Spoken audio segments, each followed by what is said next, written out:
सलाम, नमस्ते, सत श्री अकाल and welcome back to engineers villa. दोस्तों, जैसे कि मैंने अपने पिछले वीडियो में बताया था, friction and types of friction बहुत ही सिंपल और बहुत ही इजी तरीके से। अगर आपने वो वीडियो नहीं देखा तो ऊपर में आपको आई बटन पे लिंक मिल जाएगी, वहां से आप आसानी से देख सकते हैं। आज हम कंटिन्यू करेंगे limiting frictional force, coefficient of friction, angle of repose and relation between angle of friction, angle of repose and coefficient of friction। बहुत ही इजी वे में, बहुत सिंपल वे में जानेंगे। तो दोस्तों, आगे बढ़ने से पहले आप वीडियो लाइक कर दीजिए और चैनल सब्सक्राइब नहीं किया तो अभी सब्सक्राइब कर दीजिए और बेल आइकन जरूर प्रेस कीजिए ताकि हमारा आने वाला वीडियो सबसे पहले मिले। तो गाइज, पहला टॉपिक है लिमिटिंग फ्रिक्शनल फोर्स। यहाँ पे देखिए, जो ये स्टेटमेंट दिया हुआ है, इस स्टेटमेंट को सिर्फ अभी पढ़ना है। When the body is on the point of motion, the force of friction is maximum and this force of friction is called limiting frictional। Limiting friction या फिर लिमिटिंग फ्रिक्शनल फोर्स, ठीक है। तो इसे तोड़ करके हम पढ़ेंगे। When the body is on the point of motion, ये एक बॉडी है, ये पॉइंट ऑफ मोशन में, ठीक है, ये आगे बढ़ रहा है, okay. The force of friction is maximum, तो यानी फोर्स ऑफ फ्रिक्शन किधर लगता है, जिस तरफ बॉडी मूव कर रहा है जस्ट उसके अपोजिट तरफ, ठीक है। तो अगर बॉडी मेरा इधर मूव कर रहा है तो फोर्स ऑफ फ्रिक्शन इधर लग रहा है, ठीक है। तो जैसे कि फॉर एग्जांपल मान लीजिए, सबसे बेस्ट एग्जांपल है इसका, जो चढ़ान आता है, स्लोप आता है, हम गाड़ी ऊपर स्लोप में चढ़ाते हैं तब, तो गाड़ी जैसे ये एक स्लोप है, ऊपर में हम गाड़ी चढ़ा रहे हैं तो हमारा मैक्सिमम फ्रिक्शनल फोर्स नीचे की तरफ रहता है उस टाइम पे, ठीक है। तो मैक्सिमम फ्रिक्शन वहाँ पे रहेगा मेरा जब हम गाड़ी चढ़ा रहे हो तब। And this force of friction is called limiting friction, और यही मैक्सिमम फ्रिक्शन लिमिटिंग फ्रिक्शन कहलाएगा, ठीक है। आप लोगों को हमेशा याद रखना है, चाहे आप यूपीएससी की प्रिपरेशन कर रहे हो, इंजीनियरिंग सर्विसेज की प्रिपरेशन कर रहे हो, या फिर गेट या फिर किसी भी कॉम्पिटिशन एग्जाम की, लिमिटिंग फ्रिक्शनल फोर्स मतलब मैक्सिमम फ्रिक्शन, ठीक है। Maximum friction is equal to limiting friction, एकदम याद कर लीजिए इस चीज को। यहाँ पे देखिए, यहाँ पे एक एग्जाम्पल दिया हुआ है डायग्राम के तौर पे। ये एक बॉडी है, इसका पुल इधर है, यानी हॉरिजॉन्टल फोर्स, तो जाहिर सी बात है इसकी फ्रिक्शनल फोर्स इसकी अपोजिट डायरेक्शन में होगी, रिएक्शन ऊपर और वेट नीचे। अब यहाँ पे नीचे देखिए, नीचे यहाँ पे लिखता है, सो गाइस यहाँ पे देखिए, P is equal to F, the body is in limiting equilibrium. अगर ये मेरा पुल फोर्स फ्रिक्शन के इक्वल रहेगा तो बॉडी लिमिटिंग इक्विलिब्रियम में होगा, ठीक है। अगर P F से छोटा होगा, the body remain at rest. जाहिर सी बात है, जो पुल फोर्स है, ये पुल फोर्स अगर फ्रिक्शनल फोर्स से छोटा होगा तो जाहिर सी बात है रेस्ट में होगा हमारा बॉडी। और फिर यहाँ पे अगर P फ्रिक्शनल फोर्स के इक्वल है या उससे बड़ा है, the body continues it's motion, ठीक है। जैसे कि हम किसी गाड़ी को स्लोप में ऊपर चढ़ान पे चढ़ा रहे हैं, ठीक है। तो अगर फ्रिक्शनल फोर्स के बराबर होगा तो इक्विलिब्रियम है भैया, ठीक है। और अगर फ्रिक्शनल फोर्स से कम होगा तो गाड़ी तो ऊपर चढ़ ही नहीं पाएगा, क्योंकि फ्रिक्शनल फोर्स मेरा ज़्यादा है, फ्रिक्शनल फोर्स ज़्यादा है तो गाड़ी नीचे आ जाएगा, ठीक है। तो वही the body remains at rest, तो ये रेस्ट ही में रहेगा, नीचे जमीन नीचे रहेगा, ये ऊपर चढ़ नहीं पाएगा गाड़ी। और लास्ट कंडीशन है कि P is greater than F, the body continues it's motion. जाहिर सी बात है, अगर मेरा पुल फोर्स ज़्यादा होगा तो ये आराम से ऊपर चढ़ पाएगा, ठीक है। तो आप लोगों को बेसिकली यही याद रखना है दोस्तों कि मैक्सिमम फ्रिक्शनल फोर्स कहते हैं लिमिटिंग फ्रिक्शनल फोर्स को, ठीक है। अब आगे बढ़ते हैं हम। सो गाइज, ये हमारा दूसरा टॉपिक है आज का, coefficient of friction. Coefficient of friction क्या होता है? सबसे पहले तो आपको याद रखना है, किसी भी चीज़ का कोएफिशिएंट को हम किस चीज़ से डिनोट करते हैं, म्यू से, ठीक है। इस तरीके का म्यू बनता है, ओके। आइए पढ़ते हैं। The ratio of limiting friction to the normal reaction at the surface of contact. तो जो लिमिटिंग फ्रिक्शनल फोर्स है यानी F divided by R reaction force, तो वही हो गया हमारा coefficient of friction for smooth surface. अगला ये कहता है कि for smooth surface coefficient of friction is 0।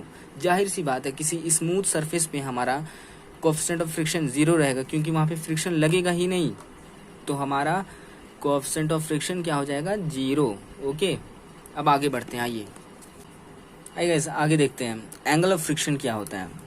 Angle of friction और limiting angle is the angle between resultant reaction and normal reaction when the body is in limiting equilibrium. तो यहाँ पे use हुआ है बेसिकली क्या क्या, यहाँ पे यूज हुआ है कि एंगल ऑफ फ्रिक्शन क्या है, एंगल है एक, किसके किसके बीच, between resultant reaction and normal reaction, यानी जो रिजल्टेंट रिएक्शन है और नॉर्मल रिएक्शन के बीच में जो एंगल बन रहा है उसे हम कहते हैं एंगल ऑफ फ्रिक्शन या लिमिटिंग एंगल। आइए यहाँ पे फिगर में देखिए, यहाँ पे फिगर में कहता है, यहाँ फिगर में एक बॉडी दिया हुआ है, ठीक, इधर हमारे जा रहा है पुल फोर्स, इधर जा रहा है कौन सा, फ्रिक्शन फोर्स, और ये क्या है रिएक्शन, और ये क्या है वेट। ओके, तो F और R यानी फ्रिक्शनल फोर्स और रिएक्शन के बीच से हमारा क्या निकलता है, ये रिजल्टेंट रिएक्शन, ठीक है। अब इसे रिजल्टेंट रिएक्शन और ये नॉर्मल रिएक्शन के बीच जो एंगल होता है ये एंगल ऑफ फ्रिक्शन या लिमिटिंग एंगल कहते हैं इसे।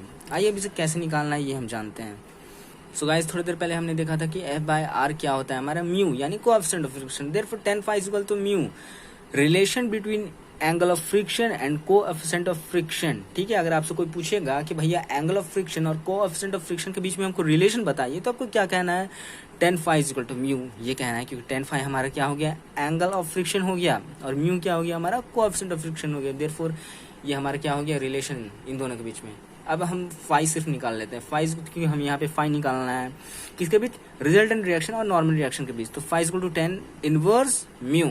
ठीक है, अब आइए देखते हैं हम इस S को कैसे निकालेंगे, यानी रिजल्टेंट रिएक्शन हम कैसे निकालेंगे, कैसे कैलकुलेट करेंगे इसे, मैग्नीट्यूड ऑफ रिजल्टेंट कैसे होगा, पाइथागोरस थ्योरम से हम इसे अप्लाई कर देंगे, तो S square equal to F square plus R square. तो F हमारा क्या है, थोड़ी देर पहले हमने क्या निकाला था कोएफिशिएंट ऑफ फ्रिक्शन से, तो वही म्यू आर हो जाएगा, तो F हमारा क्या आ जाएगा, म्यू आर का whole square plus R square. ठीक है, अब चुपचाप से S करेंगे, इधर हम रूट करेंगे, तो mu R square plus R square, ये हमारा S निकल जाएगा। ठीक है, आपको कोई सा भी कंफ्यूज नहीं होना, सब ध्यान में ये बैठा लीजिए, कंफ्यूज बिल्कुल भी नहीं होना है, क्योंकि आपको कोई सा भी क्वेश्चन दिया जाएगा तो सिर्फ यही सारे 2-3 फॉर्मूलेज लगेंगे, यही घुमा फिरा करके यही फॉर्मूलाज लगेगा, या तो आपको S दे देगा, या म्यू दे करके कंफ्यूज कर देगा, या फिर R दे देगा, या फिर वेट दे देगा, या फिर P दे देगा, मतलब इसी तरीके से आपको कंफ्यूज किया जाएगा। सो कंफ्यूज नहीं होने का, सिर्फ आपको यही 4-5 फॉर्मूलाज लगेंगी बस। अब आइए आगे बढ़ते हैं, नेक्स्ट टॉपिक हमारा एंगल ऑफ रिपोज। रिपोज मतलब यहाँ पे होता है आराम। ठीक है, स्टेटमेंट पढ़ते हैं आइए। It is defined as the angle made by the inclined plane with the horizontal plane at which the body placed on the inclined plane starts sliding without any external force applied on it। ठीक है, तो ये कुछ नहीं कह रहा है, ये सिर्फ कह रहा है कि एक इंक्लाइंड प्लेन है, ये वाला, ये एक इंक्लाइंड प्लेन है, हॉरिजॉन्टल प्लेन पे बना हुआ है ये इंक्लाइंड प्लेन। फिर कह रहा है कि the body placed on the inclined plane, यानी ये एक बॉडी हमारा। ठीक है, ये क्या है, हमारा बॉडी है, यहाँ पे लिख लीजिए बॉडी, यहाँ पे लिख लीजिए ये हमारा क्या बॉडी है। ठीक है, एक बॉडी प्लेस्ड है हमारा कहाँ पे, इस इंक्लाइंड प्लेन पे एक बॉडी प्लेस्ड है। तो ये क्या मेन, देखिए सबसे मेन लाइन ये है, start sliding without any external force applied on it, कि ये एंगल कब बनेगा, ये एंगल तब बनेगा जब ये बॉडी खुद ब खुद स्लाइड होना शुरू कर दे। ठीक है, बिना किसी एक्सटर्नल फोर्स के, तो तब जो एंगल बनेगा वो होगा हमारा क्या, एंगल ऑफ रिपोज। मैं इसको प्रैक्टिकल करके दिखाता हूँ अभी आपको, एक मिनट मुझे समय दीजिए, प्रैक्टिकल करके दिखाता हूँ मैं अभी आपको। जैसे मान लीजिए ये हमारा एक ये हॉरिजॉन्टल प्लेन है। ठीक है, इस पे हम एक इंक्लाइंड प्लेन ऐसे रख दिए। ठीक है, ये इंक्लाइंड प्लेन है दोस्तों। अब देखिए, अब ये हमारा एक बॉडी है, ये 5 का सिक्का बॉडी है, ये स्केल इंक्लाइंड प्लेन है, और ये एंगल हमारे यहाँ पे बनेगा। ठीक है, एंगल हमारा कहाँ पे बनेगा, यहाँ पे बनेगा हमारा एंगल, इस जगह पे हमारा एंगल बनेगा। ठीक है, तो यहाँ पे हम इसे रख दिए, यहाँ पे हम रख दिए, तो इसे ये अभी भी इंक्लाइंड है हमारे, देखिए यहाँ पे गैप है, तो ये इंक्लाइंड प्लेन है। ठीक है, ये हॉरिजॉन्टल प्लेन है ये पेपर, तो हम धीरे धीरे स्केल को उठाते हैं, इंक्लाइंड को और बढ़ाते हैं, यानी इस एंगल को हम और बढ़ाते हैं, बढ़ा रहे हैं, देखिएगा बढ़ा रहे हैं, ओ शिट, यहाँ से एकदम जस्ट इस एंगल से, इस एंगल से हमारा जो 5 का सिक्का यानी बॉडी वो स्लाइड कर गया। तो ये एक्चुअल ये हमारा क्या है, एंगल ऑफ रिपोज। ठीक है, समझ गए, वेरी गुड।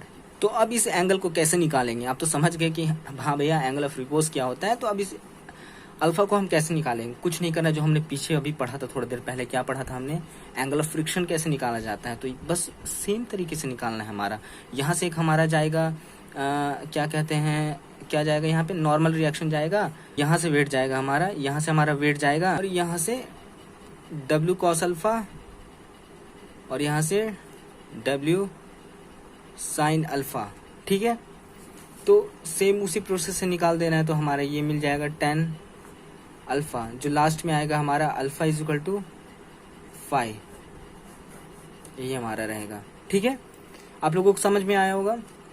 अब आइए लास्ट टॉपिक हमारा क्या है, relation between angle of friction, angle of repose and coefficient of friction. तो आपने कोएफिशिएंट ऑफ फ्रिक्शन और ये एंगल ऑफ फ्रिक्शन के बारे में तो आपने देख ही लिया क्या था। फिर एंगल ऑफ फ्रिक्शन और एंगल ऑफ रिपोज दोनों बराबर है, तो तीनों बराबर ही है, तीनों भाई भाई भाई। ठीक है, तो आई होप आप लोगों को बहुत अच्छे से ये चारों पांचों टॉपिक बहुत अच्छे से समझ में आ गया होगा। कमेंट करके जरूर बताइएगा आपको अगर किसी भी तरीके का डाउट हो, या फिर जो भी नहीं समझ में आया हो, या फिर मेरा समझाने का तरीका आपको कैसे लगा, या फिर जो भी समझ में आया, मतलब जो भी यहाँ तक वीडियो देखा और वीडियो पसंद आया तो लाइक कीजिए, वीडियो को ज्यादा से ज्यादा शेयर कीजिए, और अगर आपको मेरा पढ़ाने का तरीका पसंद आया तो प्लीज चैनल को सब्सक्राइब कीजिए और बेल आइकन जरूर प्रेस कीजिए, ताकि मेरा आने वाला वीडियो सबसे पहले आपको मिले। तब तक मिलते हैं दोस्तों फिर किसी और नए वीडियो में, तब तक के लिए जय हिंद, वंदे मातरम।